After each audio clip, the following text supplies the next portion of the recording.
गुरुर्ब्रह्मा गुरुर्विष्णु गुरुर्देवो महेश्वर गुरु साक्षात् परं ब्रह्म तस्मै श्री गुरुवे नमः।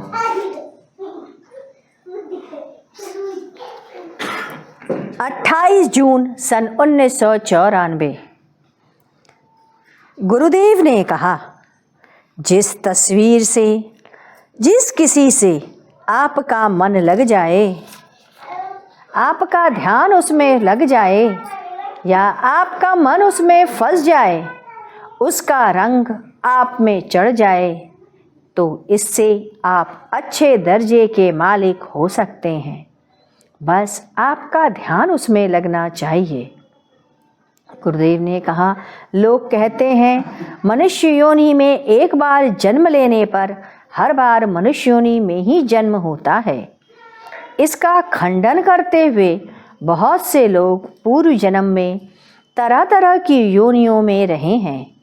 स्वयं बुद्धदेव एक बार भैंस योनि में जन्म लिए थे। भगवान सहाय के माता पिता गाय योनि को प्राप्त हुए। जब उन्हें पता चला तो वे बहुत दुखित हुए और अपना स्पर्श दे करके उससे मुक्त कराए उन्हें। उनके स्पर्श से दोनों गाय मर गई। जिसकी गाय थी अहिर, वह बहुत दिन तक उसको ढूंढ रहा था कि वह बुढ़ा कहाँ गया। वह बुढ़े ने छुआ और मेरी गाय मर गई। लोगों ने किसी तरीके से उसे समझा बुझा के शांत किया। आपका जैसा चिंतन बनता है, अंत समय में उसी योनियों में आप चले जाते हैं। अब तो विज्ञान भी इसे मानता है कि हर तरीके से ट्रांसफॉर्मेशन होता है। यह कहना गलत है कि एक बार आप मनुष्य योनि में जन्म ले लिए तो उसी योनि में आपका जन्म होगा। भक्तराव जगत सिंह जोधपुर के पास जैतरना में बलुदा नामक एक गांव है। उसी गांव में दादू नाम का एक आदमी था। दादू परिवार जयमल दास जी से संबंधित थे। महाराणा प्रताप जब भागे तब इन्हीं के पास आके रुके थे। उन्होंने चित्तौड़ का किला जयमल दास जी को सौंपा था। उन्हीं के परिवार के भक्त राव जगत सिंह, परंतु जगत सिंह अपने आप को राव जगत सिंह के वंशज मानते थे। वे कहते थे कि हम राव जसवंत सिंह के वंशज माने जाए हैं। बलुदा ग्राम में एक भगवान विष्णु की मूर्ति थी, जिसे भगवान के नाम चतुर्भुज भगवान के नाम से प्रसिद्ध थी। जगत इसी रूप में पूजा करते थे। इसकी पूजा भी बड़ी अद्भुत थी।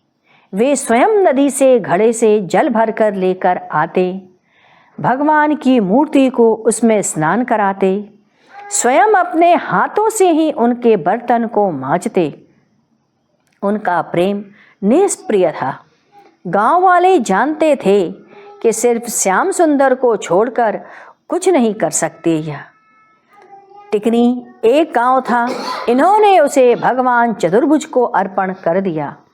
उसके पुरोहित थे देवा पंडित, जिसकी कथा कि हमने पीछे लिखी है।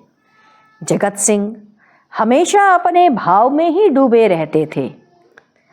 एक राजप्रसाद से एक महिला निकली। उसके सिर पर एक घड़ा था। वह जब ड्योरी से निकलने लगी तो भक्त जगत सिंह ने उससे पूछा, क्या लेकर जा रही हो? उस स्त्री ने हंसी में कह दिया, भगवान का चरणोदक है।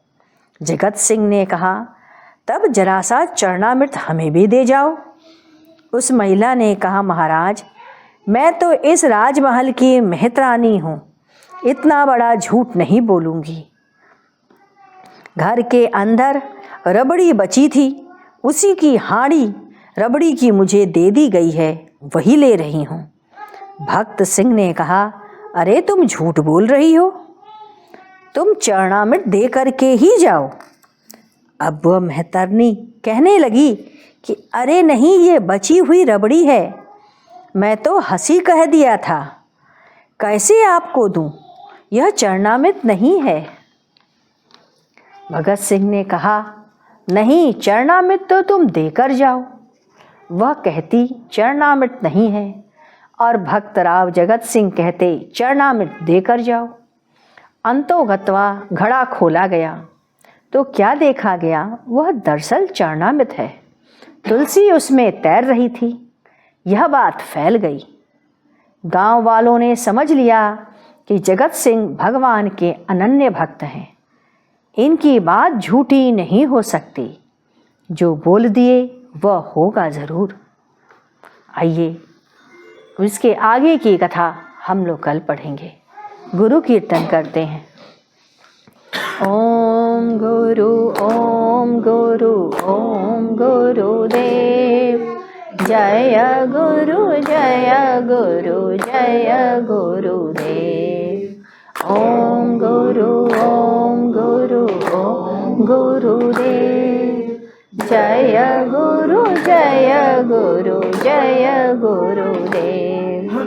ओम गुरु ओम गुरु ओम गुरुदेव, जय गुरु जय गुरु जय गुरुदेव। ओम गुरु ओम गुरु ओम गुरुदेव, जय गुरु जय गुरु जय गुरुदेव। ओम गुरु ओम गुरु ओम गुरुदेव, जय गुरु जय गुरु जय गुरुदेव। ओम गुरु ओम गुरु ओम गुरुदेव, जय गुरु जय गुरु जय गुरुदेव। बोलिए सद्गुरुदेव की जय। सद्गुरु तुम्हें शत शत नमन, सद्गुरु तुम्हें शत शत नमन, सद्गुरु तुम्हें शत शत नमन।